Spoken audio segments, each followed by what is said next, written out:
justice, no peace. I'm Donnie. I'm Kalia. I'm Alana. And I'm Janelle. And welcome to DMLK's The Take.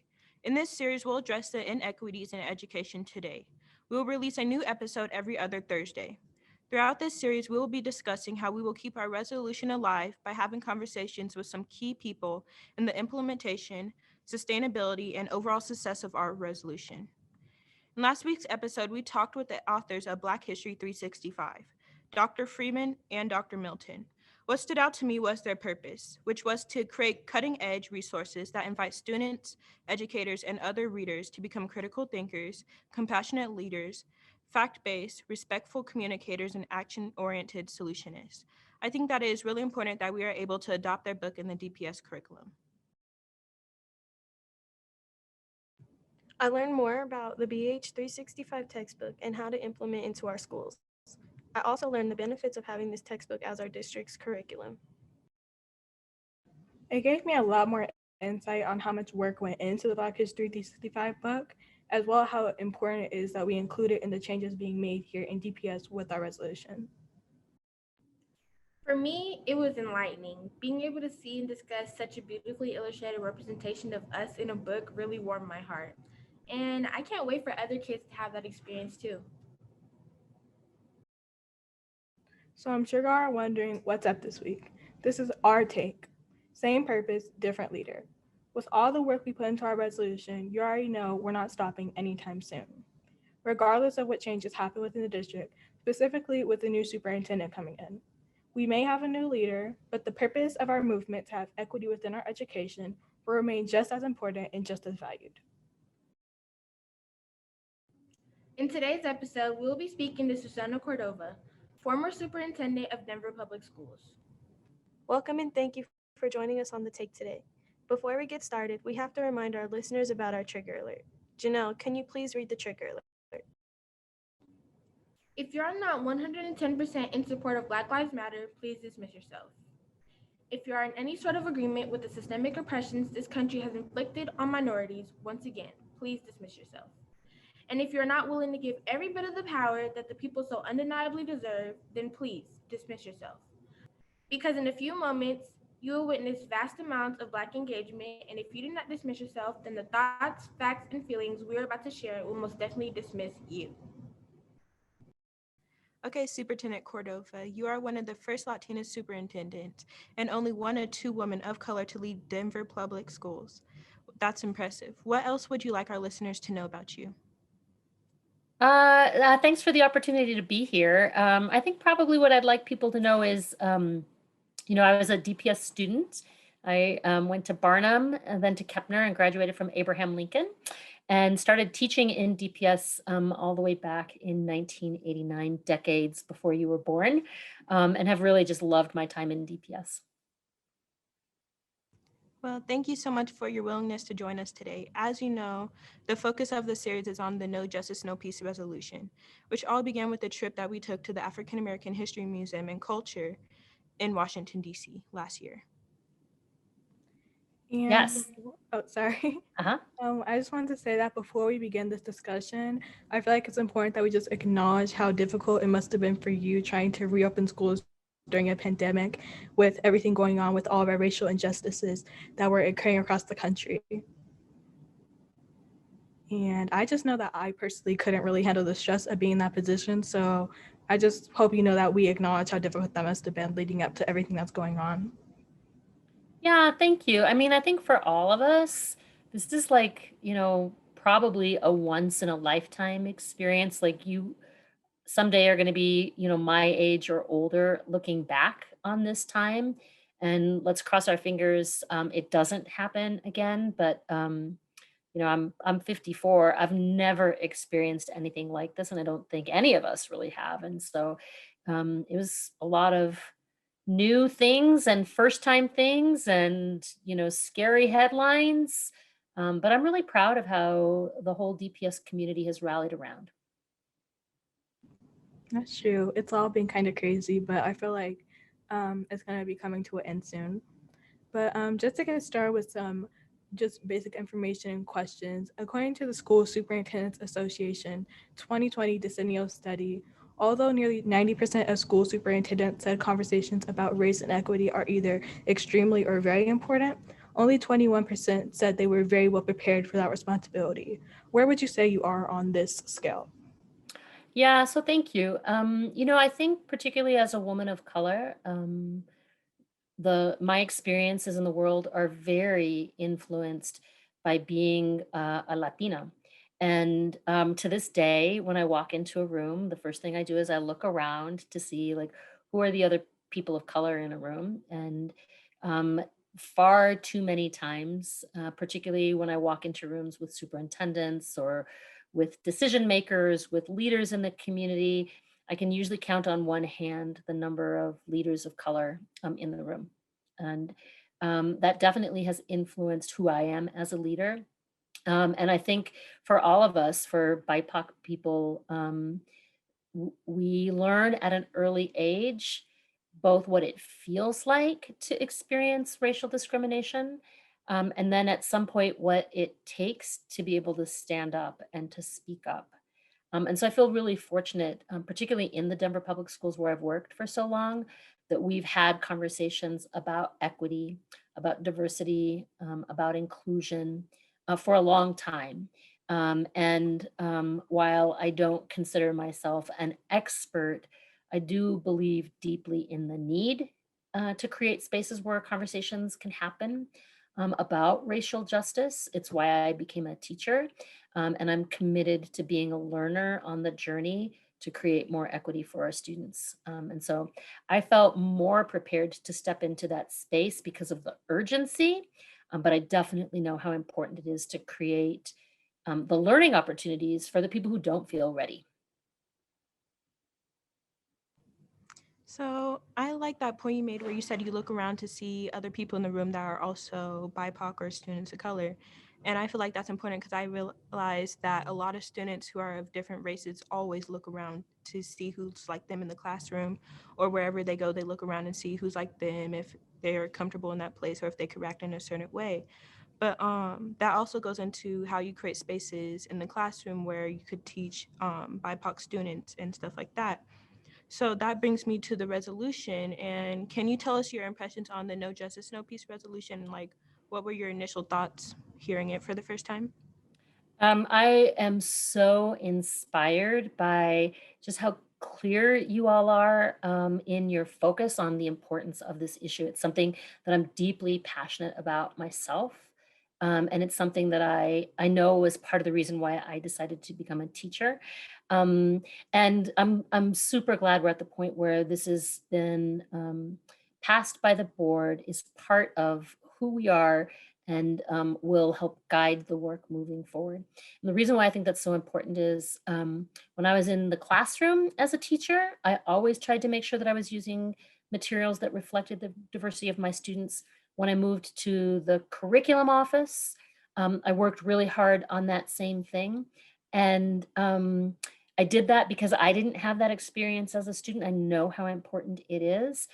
And it's kind of heartbreaking to me that despite my own personal hard work, despite the efforts of lots of people, there are still far too many students in the Denver Public Schools today who don't get the experience of seeing themselves.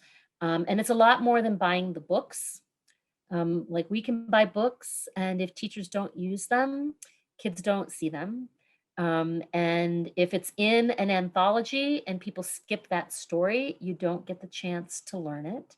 And it's really important that this not be, the phrase that I used coming in as a superintendent is things have to happen not by accident, but by design. I mean, how fortunate are you that you all got to go to visit the African American History Museum in Washington, D.C.? But in some ways, there are so many kids just like you who haven't had that experience. It can't be the lucky accident that you go to DMLK, that you have a principal who was able to put together this trip, that you got this exposure. It has to be the design for all kids. And that really is what the resolution represents to me, is how do we design a system so that all students, BIPOC and our white students, get to experience the richness of the full history, the full literature, the full experiences of the United States. I just wanted to say thank you for your kind words about our resolution. It really means a lot to us. And that's a really good question that I don't really think any of us can answer right now, but it does bring me to our next question for you.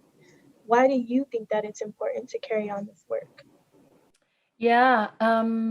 So I'm gonna tell two quick little stories. It wasn't until I was in college that I ever read a piece of literature that expressed the positive aspects of the Latinx community. Mostly what I heard in school were kind of like the negative messages about my community, and stereotypes about poor people and gang members and uneducated people, things like that. It wasn't until I got to college that I was able to read something, and it completely changed my view of what it meant to be proud of my own culture. I spent a lot of time in high school. I was the kind of kid that they would have called whitewashed when I was in high school. That's really painful. It's really painful to feel like the only way you can be smart is if you don't embrace your own culture. And I became a teacher because I didn't want kids to experience that. And I remember, fast forward many years later, I've done all this work, sitting in a room with a group of students at Manual High School. And they're telling me the exact same story, that, the only time they heard about their culture was talking about slavery or Martin Luther King, and that's it. And we have got to do better than that. And I think it's important for kids because you can't really fully realize your potential if you believe there's a part of yourself that isn't worthy. And if the only thing you hear are the negative images and stereotypes that society pushes, if you don't get the opportunity to learn about the rich contributions, you can't ever really fully see yourself in all of your glory, in your culture's wisdom, in the gifts. And it's hard to then want to be engaged in learning. And I think we see kids do two things when they don't see their culture in their curriculum. Either they reject their culture and they dig in, but they deny a part of themselves, or they reject school because school is saying to fit in, to be smart, you have to give up your culture. And if you're not willing to do that, we see kids reject school. And I don't think it should be either or. And we owe it to our kids to let them see themselves and their history and the contributions of their ancestors and the intersectionality that all of the cultures in the United States bring in ways that celebrate the diversity of who we are. I think what you just said is really important and like kind of hits the nail on, like, for example, of students either rejecting their culture or rejecting school. I think what we're doing with the resolution will definitely combat that. But also, really quickly, because I want to say something before I forget, your question about how we can spread the resolution throughout the US, I believe. Right Mm-hmm. now, we're actually working with the Justice Center, with the Justice Policy Center in Washington, D.C., and we've been collaborating with them for a little bit of time now, just working on, doing research about how we can push our resolution out there and what we're doing as student activists. So I feel like our work with them will definitely lead to a wider national outreach with our resolution. That's awesome. Well, I'm going to Dallas, so maybe I'll see if I can take it with me to Dallas. That'll be fun. That would be really, really amazing. That'd be great. And I wanted to ask, before the resolution was proposed, what areas within DPS had opportunities for growth? And do you believe that the current plans within the resolution will force these areas to improve? Yeah, so thank you. I think we've done a lot of work to try to get our curriculum to be more reflective.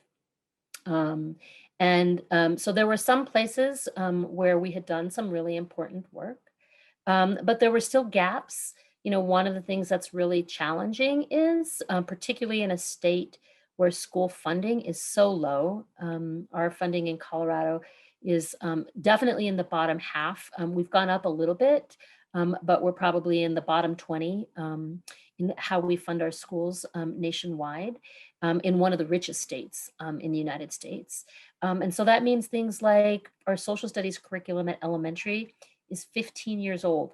So think about who in here is 15? Anybody in here 15? That means we have materials that are older than you are in our classrooms. And like, that's an entire lifetime. And so much has happened in 15 years. Like, I'm trying to think back to 15 years ago. Like, I don't even think I was carrying a cell phone around with me every day in 15 years. Like, the speed with which things have changed is just astronomical. And our kids are not able to then have resources that really reflect the changes that have happened in the world.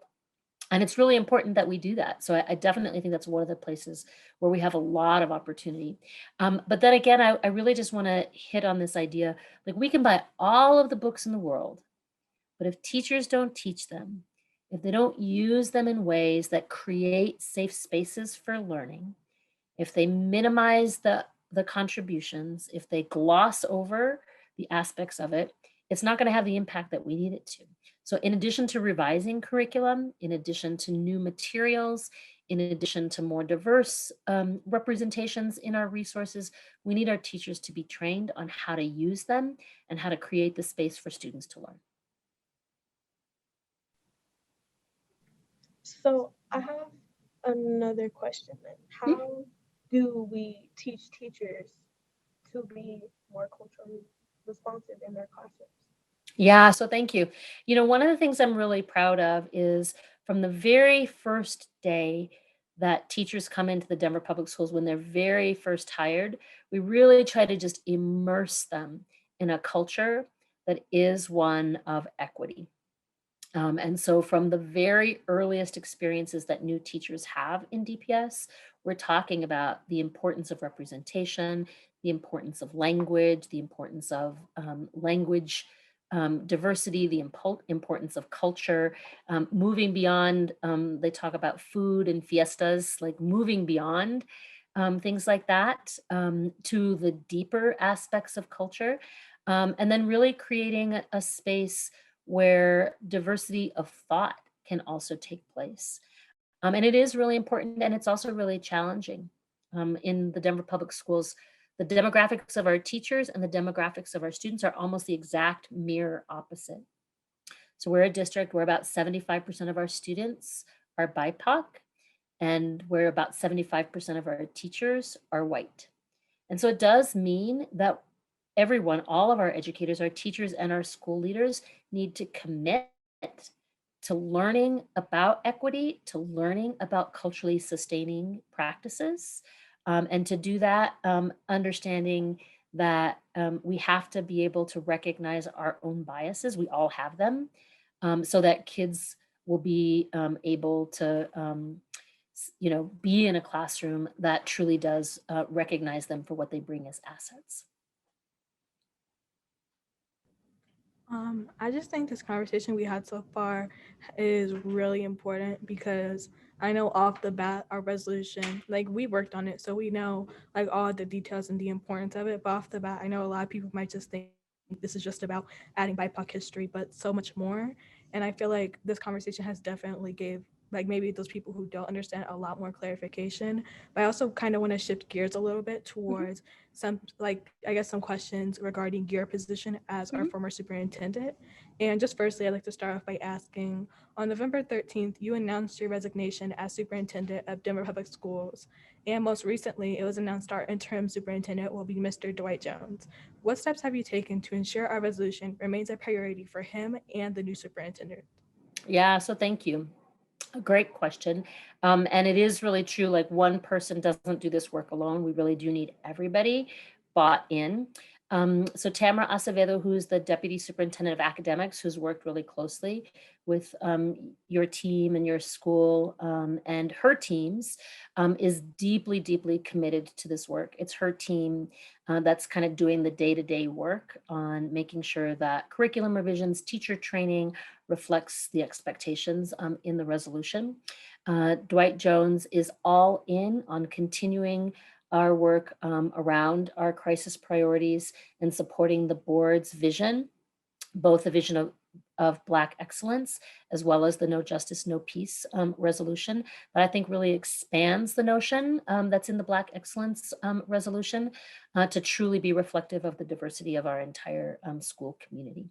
And so I think one of the things I have personally been really impressed with is how your experience on your visit didn't just stay centralized on that visit or the experience of Black and African American students, but that really is expanded and that you have the support, for example, of the Latinx students in your school to think about what are the implications for all of us. And I've really appreciated that. That's something that Dwight is very, very committed to. And so I think we'll continue to see the kind of teacher training, the kind of curriculum revisions.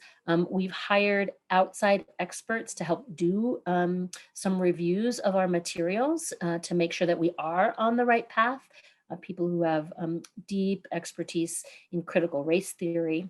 We've renamed our curriculum team, so it is the culturally sustaining curriculum instruction team to get at that concept of what the experience is like when students are able to be culturally sustained in this work.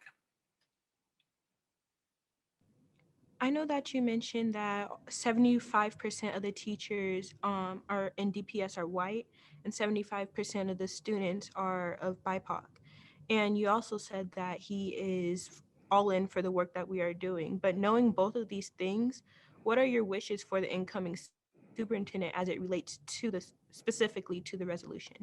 Yeah, so I think it's really important for both Dwight and then the permanent superintendent to first and foremost read the resolution, understand what's in it, understand what efforts are underway. And then like the real benefit of having new people is, sometimes when you're in the middle of the work, it's, that's like that's old saying, like you can't see the forest for the trees. A lot of times when you're in the middle of the work, you see what you want to see because you know what you want to have happen. But new people can come in and they can sort of look around and actually see what is or isn't happening. And so my hope for both Dwight and for the permanent superintendent when she or he is selected is that they're able to honestly assess what's happening, build on the strongest practices that we see, but then really take those next steps into the opportunity areas, the places where maybe we haven't gone as deep. It's a lot easier, as I said, to as hard as it is to rewrite curriculum, it's easier to do that than to make sure that teachers use it effectively. And so that ongoing transformational work in teacher training, in the experiences in classroom, getting feedback from students, I think those feedback loops are really, really important. I think that was a really good way to make sure that we've got that ongoing student input is really important. I definitely agree with the ongoing student input. And I remember one time when Tamara was here and we were talking to her and Theo about um, the new curriculum that they're writing. They talked about those feedback loops. And I definitely do feel like having students be able to put input into it will be able to bring more justice to education. And we believe that justice is executing thorough, detail oriented, and strategic actions that encompass real change so that every individual student can receive equity within their education and in their lives. How do you feel you did the resolution justice while you were superintendent? Yeah, so thank you. I feel like I've been really fortunate to have both the support of our board and the teams working hard, even while we're in the middle of this crazy pandemic, to do the important work of both the teacher training and then the curriculum reviews. And I can give you one example of something that I'm super proud of around teacher training. We had we call them Teal Days. It's a day for teacher training that was happening in October. And it was sort of right at the time when elementary schools were going back. Middle schools and high schools weren't open yet. But there was a lot of anxiety around COVID. And then we have this day plopped in the middle. That's a teacher training day. And I got some texts from a couple of different teachers. I've worked in the district for a long time, so a lot of my friends are teachers in DPS. So I had a couple people text me and say, "Hey, I just went to this training and they're talking about decolonializing the curriculum." And it's the first time I've ever heard anybody in DPS talk in that way about what it means to create curriculum that doesn't just represent one perspective, the kind of perspective that you usually see in a history book. And that's the kind of action that I'm really proud of, that we took the language of a resolution, we took the belief in what it means to be culturally sustaining. We actually have conversations about what are the characteristics of white supremacy culture and what are the antidotes to white supremacy culture, and we build it into the work that we're doing.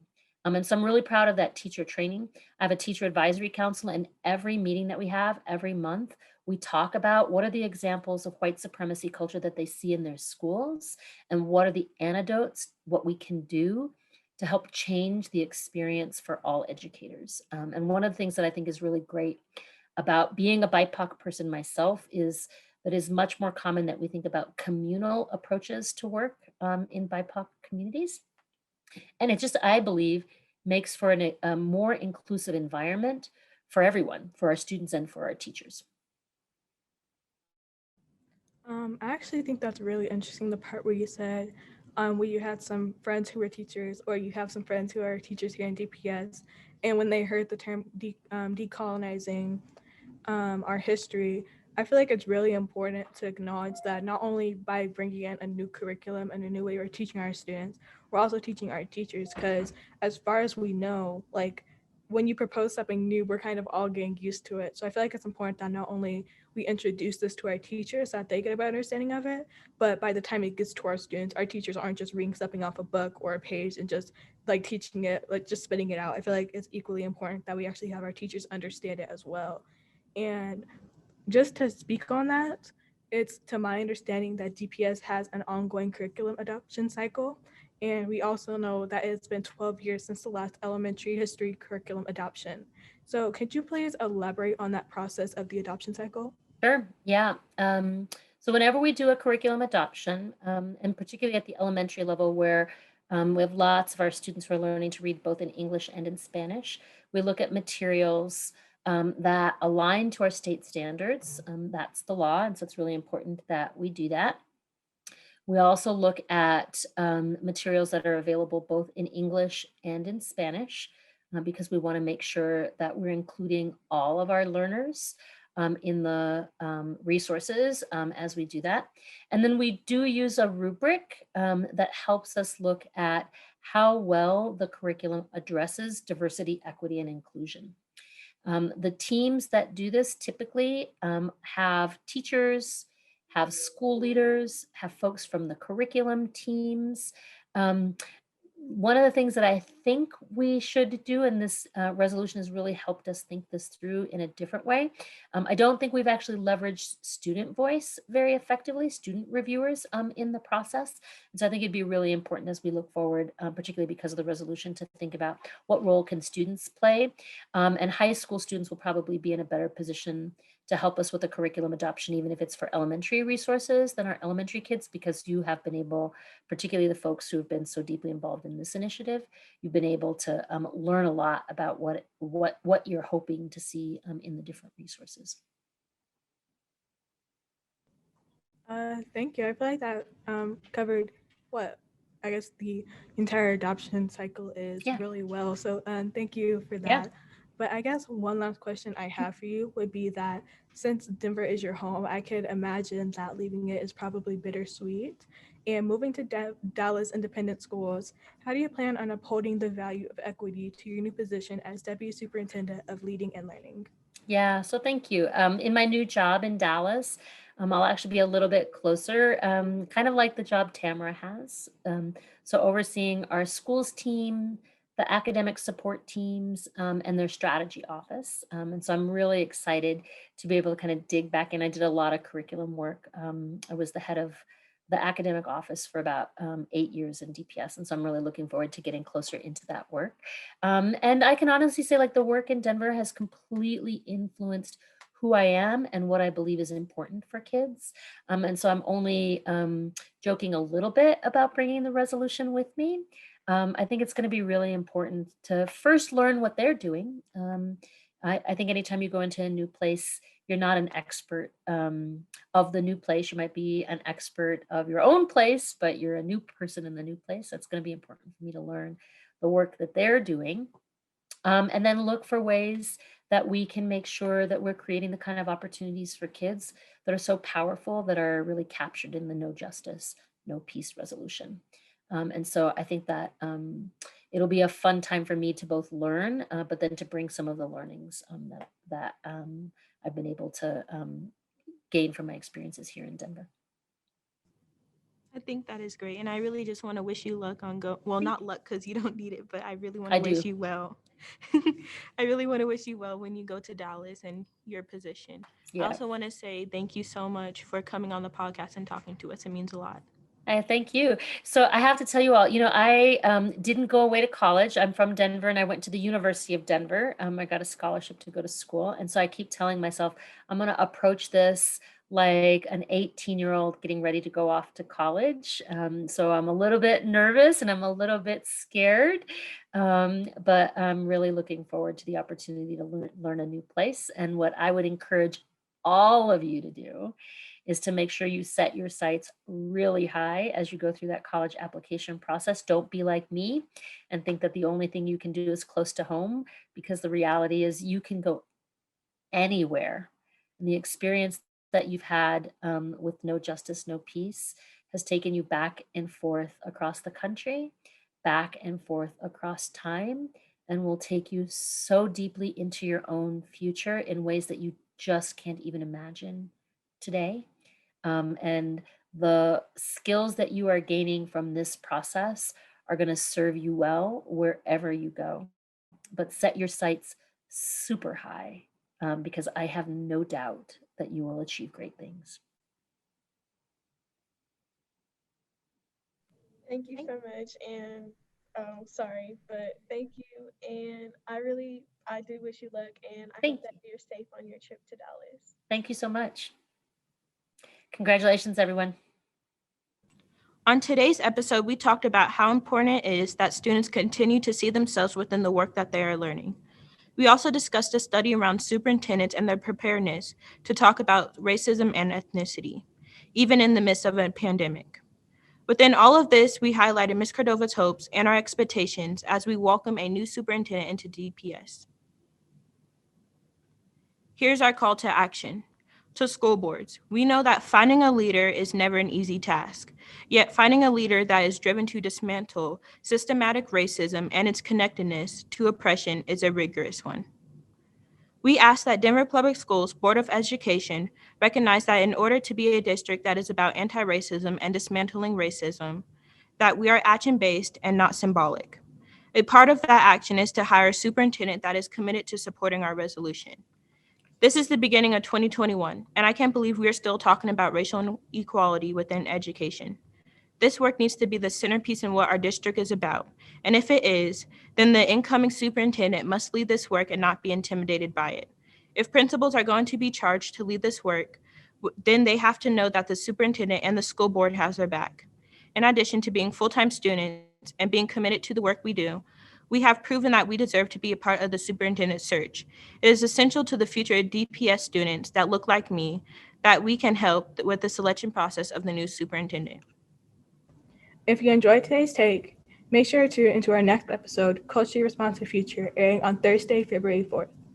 Featuring Theo Shaw, the Executive Director of Culturally Sustained Curriculum and Instruction, Jamie Villarreal-Bassett, the Director of Culturally Responsive Education, and Joey Torres, the Curriculum Specialist of Culturally Responsive Education.